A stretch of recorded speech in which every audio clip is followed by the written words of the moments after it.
Hello, my name is John Reynolds. Welcome to Extraordinary Life Stories. On this episode, I'm talking with Tom Sellers. Tom is a 2 Michelin Star chef, a culinary visionary, best known for his innovative storytelling through food at his renowned restaurant Story in London. Tom's journey to success began at an early age working in some of the world's most prestigious kitchens, including with legendary chefs like Tom Aikens.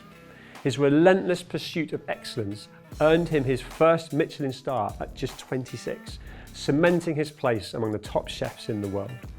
Beyond the accolades, Tom is deeply passionate about pushing culinary boundaries, using food as a medium to evoke emotion and tell personal stories. I'm really looking forward to talking with Tom, so let's get into it.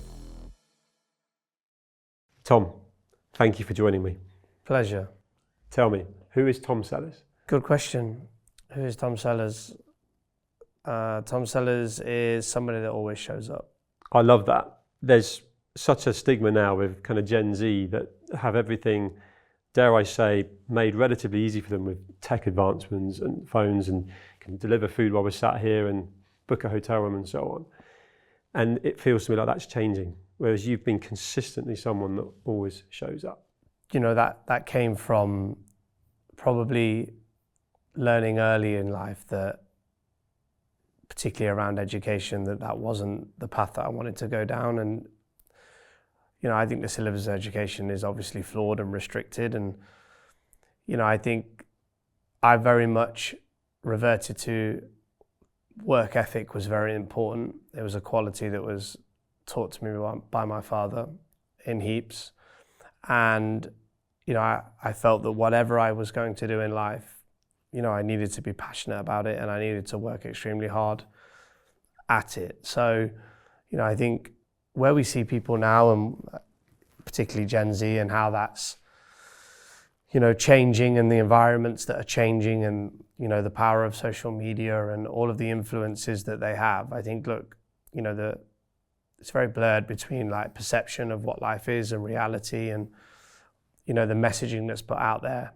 And I think that it's, you know, I think it's important to make sure you send the right messages to young people, because I think now more than ever, they are so responsive.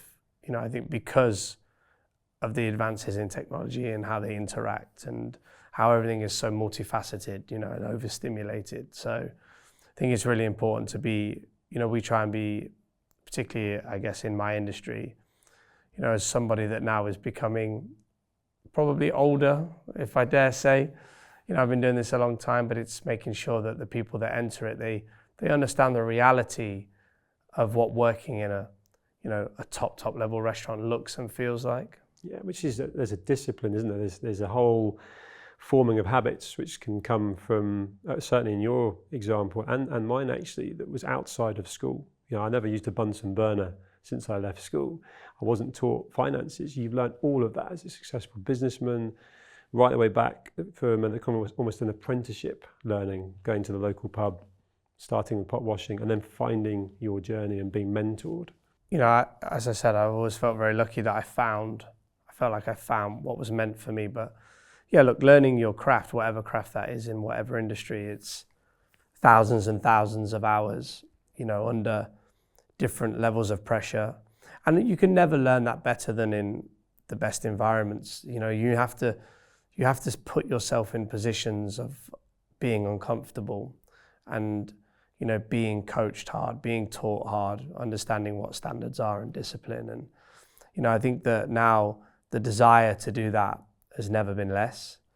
And I think it's about how we make sure that that doesn't die, because, you know, this idea of being able to, you know, kind of cruise through life in middle gear and, you know, work 3 days here, 4 days there, and end up coming out the end of it as an elitist or a high performer, or, you know, of something of substance, is just delusional. You're in a highly competitive industry. You know, there's countless restaurants in the city. How do you stay relevant with what you do? Stay focused. It's really important. You know, we're always looking inward. and that's a skill in itself. The best businesses in the world are the ones that stay relevant. And I think that it's about making sure I think the fundamentals have to stay, your core values of who you are, what you represent, who your demographic is, your customer, your guest. Them things don't really move, but everything else around that does. I think it's about making sure that you understand the responsibility and the accountability you have to yourself, to your restaurant, to your team, to your staff, to make sure that you're always at the forefront. And that just comes from constantly reevaluating what you're doing and how you're doing it. And it can be small changes, it can be small details. It doesn't always have to be some big grand plan.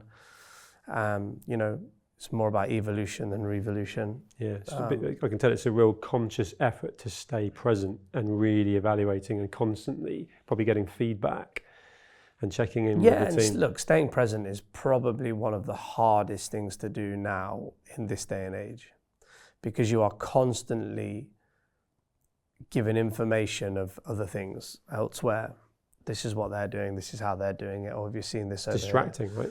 Yeah, so to stay present is a real skill, and you have to. It takes discipline actually, and also I think depending on what industry you're in, like making sure you surround yourself with people that understand what you're trying to achieve.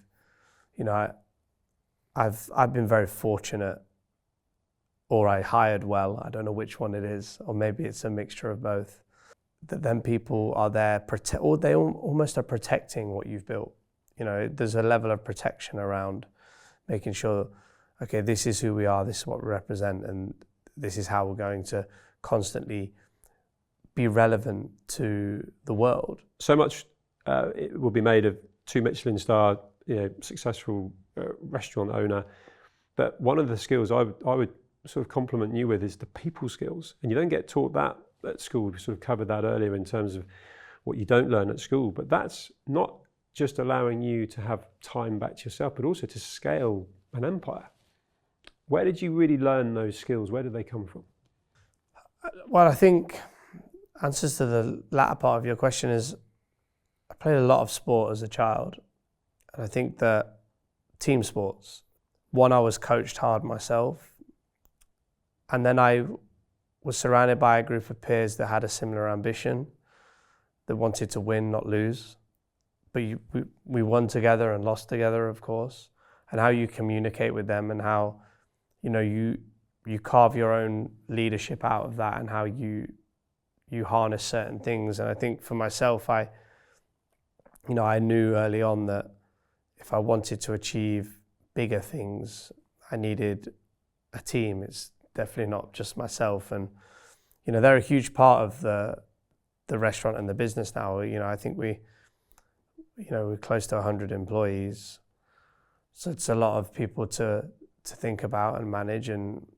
But I think a lot of that comes from how you set up your environment and how you deliver certain standards within that environment. Because then I think ultimately the environment becomes self-select, and people that come into that very much quickly learn whether they belong there or want to be there or desire to be there.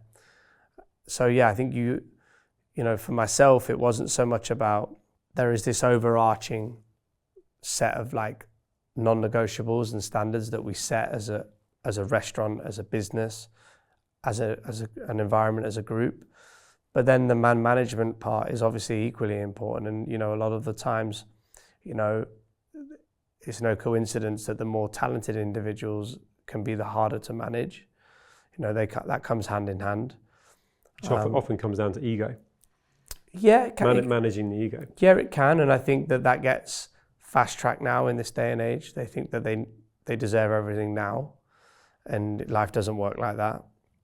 And I think I had my own challenges with that because I was very young as well, and I think they could revert to, well, you did it kind of scenario, but I also made lots and lots of mistakes along the way, and so I think it's just about, to really be able to manage somebody, you have to truly understand who they are and where they came from and what motivates or demotivates them, because everyone's different. And I think that you can have this grand idea that you treat everybody as an equal and the same, but it doesn't work like that. The environment can, but I think the individual, you have to be able to adapt and be different. As a successful businessman and a public profile as well, how have you managed and prioritized your own mental health and fitness? Look, I think we all carry trauma, right? On some level, shape or form. I think my first outlet was my work. That was how I actively fought against whatever trauma I would be carrying.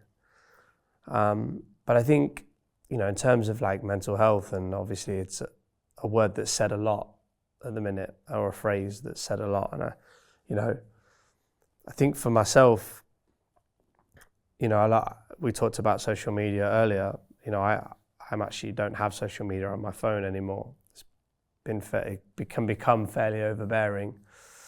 I think it's about, I can only speak in my own experience, but I've felt a huge level of, I almost feel liberated, like taking it away from me, and actually wanting to consciously be present with the people that I'm with or the environment that I'm in, making sure I truly value that time.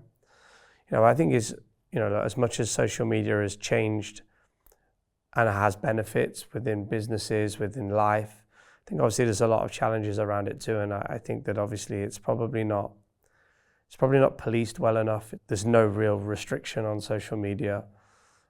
And I think that there's a huge amount of pressure for people to engage in it. It's almost become a part of a business now. You have social media managers and you have social media departments, and none of that existed 10 years ago. And I actually, when I opened Story, literally the same era that social media really started to happen. Twitter was probably a year old, and I think Instagram launched maybe the same year or the year after, pretty much. And some would say, well, what timing? You were on a trajectory in a space where you had these tools. And I would agree with that. But on the same side of that, it's a two-edged sword. I also dealt with a huge amount of abuse online, people saying things that probably shouldn't be saying. Found myself being distracted, looking at other things. I think there's lots of challenges, and because it's so new to us, there was no learnt behavior about how to deal with this scenario. Everything was new. It was like completely new landscape. So I think for me, like where I sit now, it's been about trying to it's there and it's a tool, and that's all it is. And I'm over here. I'm way over here, like with my blinders on, focusing on my craft, finding space for the true things that are really important, the tangible. It's a distraction otherwise for you, right? You learned that it's not helping your creativity, it's not stimulating. Yeah, well, I think the danger is when you believe social media isn't real life. When you're like, it's literally like another verse, and you're just interacting and engaging and doing what you want, or looking at what you want and being stimulated how you want, thinking that it's not real. No, I get it. Challenging. Sitting here now, you're a 2 Michelin star chef, successful business owner. What is your definition of success?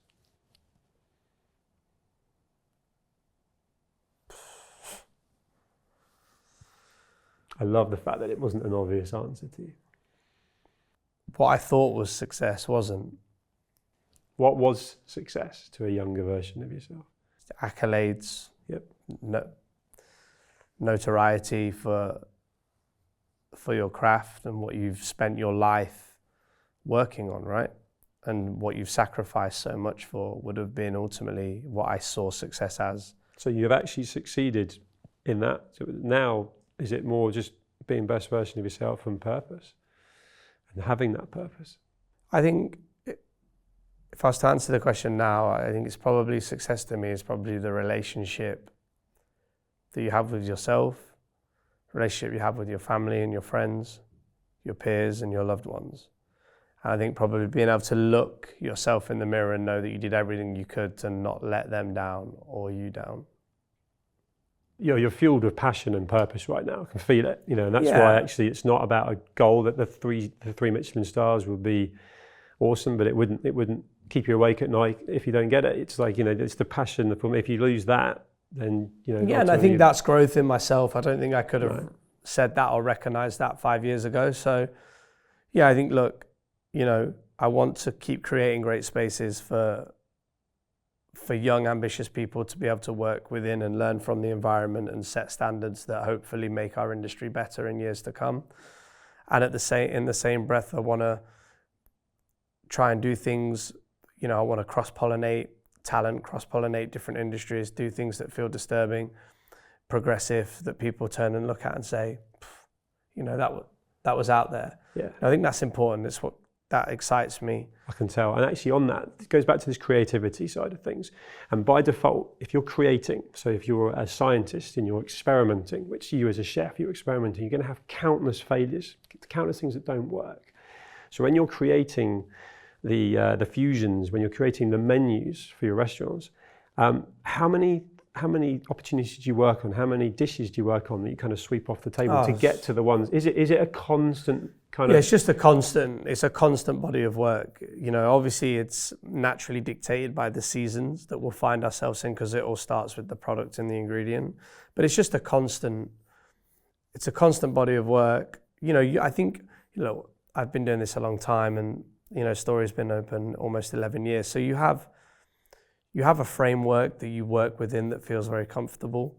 And like I said, your fundamentals is the same in cookery. You've proven concept as well. That that's a long time for a restaurant to be operating successfully. Yeah, it's funny. I remember our first ever review, actually. I think like the finishing line was like, it's a restaurant to tick off the list and not return.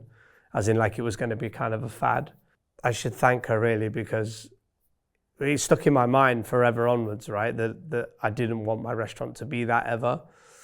And yeah, I think we've proven, I'm extremely proud to have survived in this city for over a decade as an independent restaurateur, because let me tell you, it's not easy. I tell a lot of my guys, I think I spent maybe the first 3-4 years, probably 4 or 5 weeks away from being bankrupt, pretty much cash flow.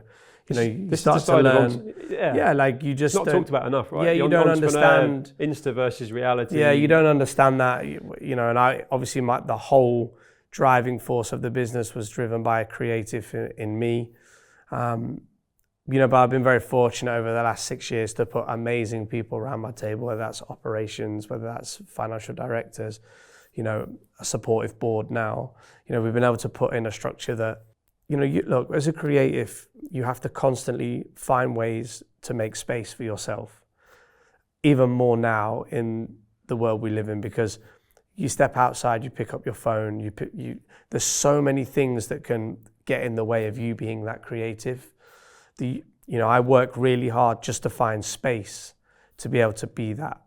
And I think that's a big message to people, that if you are a creative or you have a dream or a goal, make sure you're giving yourself the space to do that. And that's about discipline with what you feed your brain through social media channels, how much you're on, things like that. And I've been massively guilty of that. The people around you, the team that you have, how are they supporting you to have that space and time? Because that's the biggest value in life, is time, right? And I think you only start to realize that when you get into your mid to late 30s. I think that's only really when you start to truly understand how valuable time is. And I think that's where I am right now. I understand how valuable time is, every minute, every second of every day. And it's making sure that you don't waste that. Yeah, and going back to that, making time. What works for you as a creative, and you need that time. And I want to ask it in two ways: for work, to create the dishes, to have the vision for future plans, but also for time for yourself, your own mental fitness, if you like, as well as, dare I say, hand in hand physical fitness, because you probably work ridiculously long hours, and I imagine you eat very good food. But my point being, be surprised. That's another question. But making that time, what works for you? How do you do that? To be in that creative space. Imagine someone aspiring to be a chef, and they're creative, what works for you, and then the time you spend physically, mentally? Well, I probably won't like the answer, but It's the truth though, right? absolutely. Look, I think this idea of, and it's something I think that you're seeing more now being pushed into the environments and the broader channels of, what is a working week and work-life balance. And look, all of them things are very important. And firstly, I'll say that myself and us as a company, we obviously are looking at things like this. But I would also say to a young aspiring chef that was in front of me right now in their early 20s that told me that it's all they wanted to do and they wanted to have Michelin stars, I tell them that the idea of balance doesn't exist. And anyone that tells you otherwise is lying. Because it doesn't. And if you want to make it even in the top 50% of your category, you got to go over and above. But if you want to truly achieve something for yourself that of such a high standard, balance is nonsense. You have to give 100% of the time. And then still you need a stroke of luck, or you need someone to nudge you in the right direction, or you need a moment in your life. And that's still not guaranteed. And that would be my message, that there is no balance. So give everything. Don't waste time thinking that you're going to get there eventually doing 3 days a week, 4 days a week, or something on the side. It just doesn't work. Yeah, and that's great experience coming from your own lived experience, but making that time. So so that full pelt commitment. But in amongst that, and this more relates to you actually, your personal kind of truth around what works for you. When you need to make that time because you need to create the menu for next week, where do you go? What do you do? Creating a lot of the time is on my own, just a quiet space. But sometimes it can come, now I have such a robust team and an amazing group of talent. When you're in and around other talent at whatever level, in an environment that you've created, you'd be amazed at what can come out of that. And then look, finding time for myself is obviously quite rare. And I think that, when I get that, it's about being at peace with myself more than ever now. I've been very much on all the time. I only have an on button. And I think that... Do you struggle to switch off? I'm getting better, but it's a learnt mechanism. And look, it might only be for an hour when I go to the gym in the morning or walk my dog, but I think it's important. But I think also sometimes, sometimes you just can't fight, who you are and what you are. And I enjoy being on. Yeah, you're driven by that purpose. Yeah, it's not like you're sat around. It's probably, if you counted your steps in the day around your work, meeting after this, back to the restaurant, there's a whole lot of fitness that's going on. It's just I was trying to get that distance, like you mentioned the gym and walking the dog. That feels like that's important. They feel like when you get that time. I play football once a week, every Sunday with the same group of guys. That is probably my most enjoyable 2 hours, because ultimately I can't think about anything else. Yeah. So I find pockets of time, but in terms of a ratio, it's very small to the other side of what is work and business. And you're stimulated by your work, because I think potentially people listening and watching that are in a job or doing something they're not fulfilled from need the gym. They need other stuff. Whereas actually, regardless of how many challenges you might have and so on, you've built an incredible team around you. I don't understand this idea of anyone that would do a job that they don't enjoy. Happens a lot, right? But why?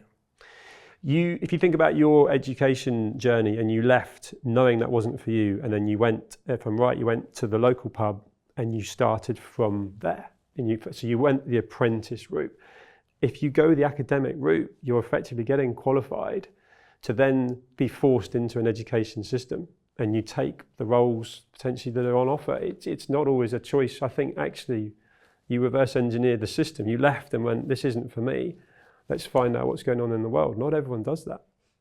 And then, as you say, you found something that just lit you up, which was being a chef. Yeah, I think, but like passion, right? I think like Michael Jordan's a big idol of mine. And, I think he once said that he was only good at basketball because how passionately he loved the game, right?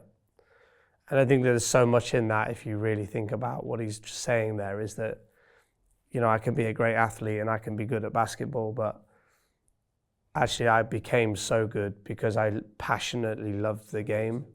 And I think that's, I say to my boys and girls back at the restaurant, like, you've got to passionately love this to want to do it and be really successful. And you'll be able to tell as well. You'll be able to feel that. I know because you've got the passion. But I know instantly. What would you have done? It's a tricky question potentially if you hadn't been a chef. I always say a bank robber because it sounds cool. And I love them old school movies like Heat. And, I loved sport growing up because I felt like it was a real medium and a real kind of leveler in terms of like work ethic and, all of that stuff. And, sharing a common goal. I'm very competitive, so there was a winner and a loser and all of them things. So probably something within the sporting world. What that would have been, I'm not sure. But again, you would have followed a passion. Who knows where that would have gone? It was a slightly loaded question. Yeah, I think I'd have revert to type. I'd have had to have been passionate about it. I don't think I could have been somebody that, however big the paycheck may have been, I think if I didn't wake up loving what I was doing, it wouldn't have lasted very long. No, I get that. Who, in your opinion, is the greatest chef of all time? That's a massive question. I don't think anyone's ever asked me that. Put you on the spot. There's two that jump out at me for very different reasons. One is Marco Peel-White. Obviously, I never worked with him. I was too young. But I think in terms of, everybody wants to talk about a rock star chef these days, and like he was the original.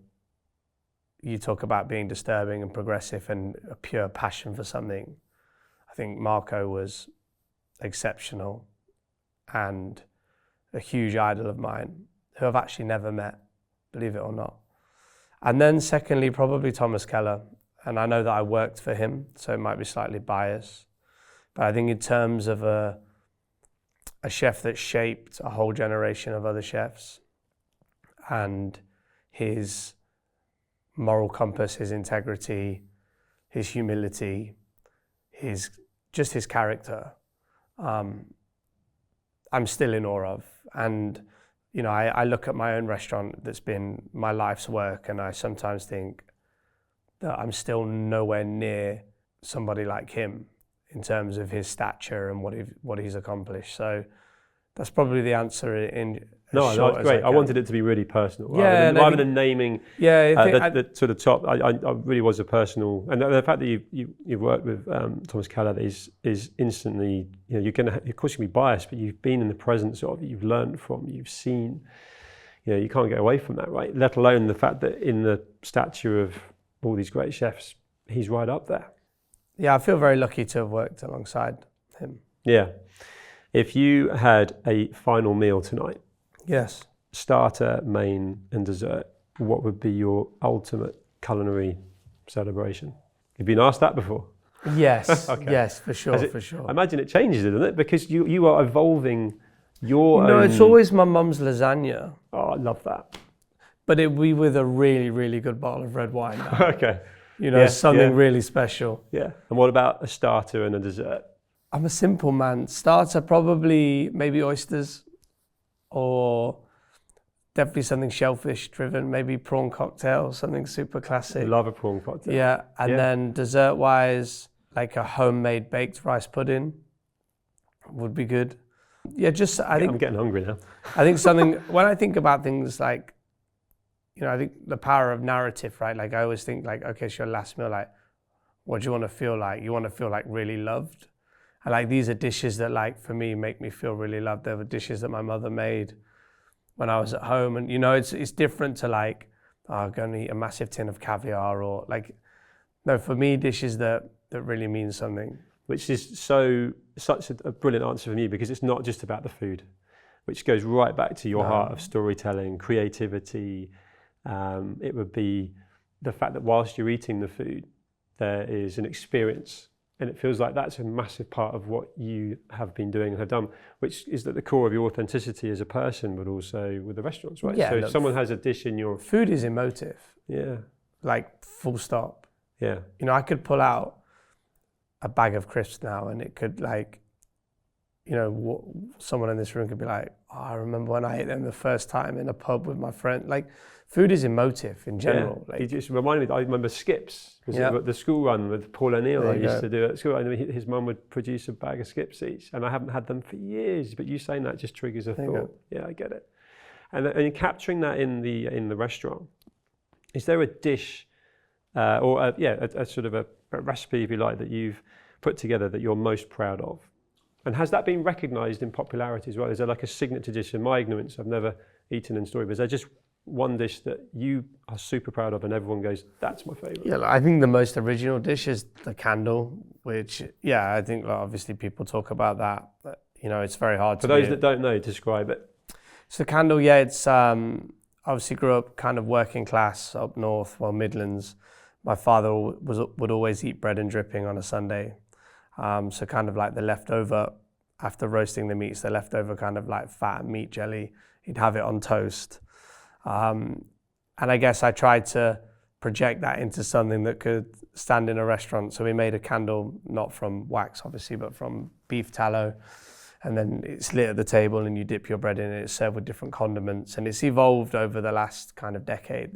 The dishes evolved over time. And I think that, there's been a few other candles popping up here and there. So I guess that's kind of, I should be flattered, right? So that was a precedent. You created I would that. say so. I'd like to say so. So the idea came from your father, and then you're looking at how you can do it from a food point of view. You didn't get any inspiration from anywhere else. That was literally creative on your own.